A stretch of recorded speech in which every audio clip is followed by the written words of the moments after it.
Years ago this week, January 1927, Ibn Saud proclaimed himself King of the Nejd and inaugurated the Kingdom of the Hijaz and Nejd, the penultimate step toward the birth of the Kingdom of Saudi Arabia, a massively dysfunctional entity that plagues us and the world to this day. Ibn Saud had spent the years since the end of the Great War and the collapse of the Ottoman Empire upgrading himself at regular intervals. He was an emir, and then he proclaimed himself a sultan, and finally a king. In 1925, he booted Sharif Hussein out of Mecca and ended 700 years of Hashemite rule in the holiest of Muslim holy places. Sharif Hussein's British patrons found bolt holes for two of his sons by installing them on the thrones of the Toy Town kingdoms London created in Transjordan and Iraq. The latter Hashemite reign was short-lived, ending in the bloody Iraqi Revolution of 1958, when the royal family was slaughtered and the crown prince's mutilated body dragged through the streets of Baghdad. The Hashemites survive in Jordan, much diminished, and surely a come-down for the supposed descendants of Muhammad. Ibn Saud's progeny, meanwhile, preside over a state that is apparently both a loyal American ally and the principal exporter of the toxic Wahhabist strain of Islam that drives so much terrorism. Many of us will recall those greasy former ambassadors to Saudi Arabia from Washington and London lining up on TV after 9/11 to drone, "The Saudis are our friends," even as those friends fund radical mosques and madrasas that teach their youth to hate us all over the world. For much of this, we have Ibn Saud to thank.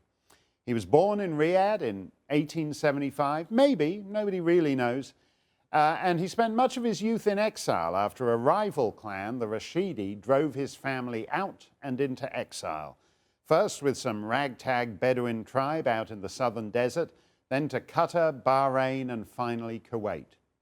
Exiles rarely return, and Ibn Saud could easily have lived out his life as some loser in Kuwait nobody had ever heard of. But his aunt Jawara regaled him with tales of lost glory in the sands of Araby and urged him to return to Riyadh and claim his destiny. One night, camped out in the desert during Ramadan in 1902, he decided to retake his hometown from the Rashidi. On January 15th, he and some 40 other men leaned palm trees up against the city walls, scrambled up and over and back into Riyadh, killing the Rashidi governor and later the emir. That's all he was 115 years ago, really, a brigand with a few dozen men. But he won Riyadh that night and he never lost it, not till he died there half a century later as the bloated US-backed petrocrat of a great paradox of our age, a backward but boundlessly wealthy superstate enriched by oil they need foreigners to dig out of the ground for them, and whose revenues they use not to advance their own society, but to reduce the rest of the planet to their own irredeemable backwardness. As I often say, the principal export of Saudi Arabia is not oil but ideology. The oil merely funds the ideology. And as has been pointed out, the Islamic State is in many ways merely Saudi Arabia without a UN seat. Saudi Arabia does everything ISIS does, starting with decapitation. The vignette that, for me, sums up the Saudi state occurred 6 months to the day after 9/11, March 11th, 2002. A fire broke out at a girls' school in Mecca, and so the schoolgirls fled the blazing building.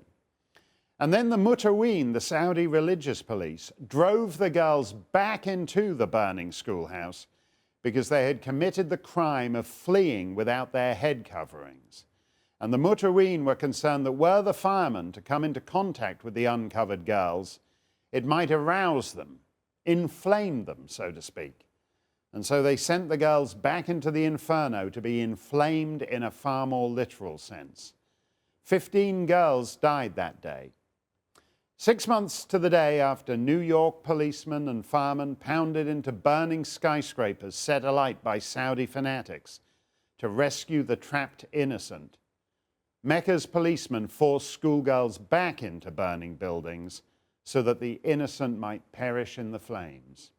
The fanatics in Saudi Arabia are not merely the terrorists. Ibn Saud built a state in his own image, starting with the name. He had 16 wives who bore him 100 children, give or take, 45 of whom were sons.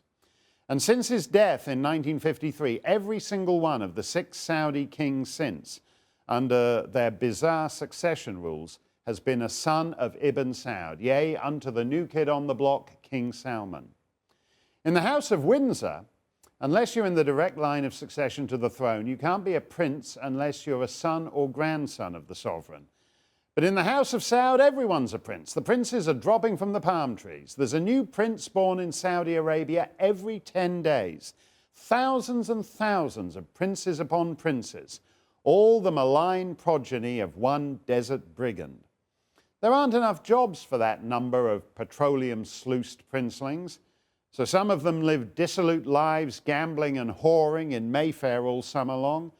Others develop more sinister interests. There are never that many degrees of separation between the bonehead, self-detonating jihadists and various of the slick-moneyed factions of the metastasizing House of Saud.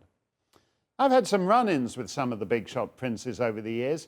Prince Turki, one of a bazillion grandsons of Ibn Saud, he was at college with Bill Clinton. Prince Turki is quoted on the cover of my book, America Alone.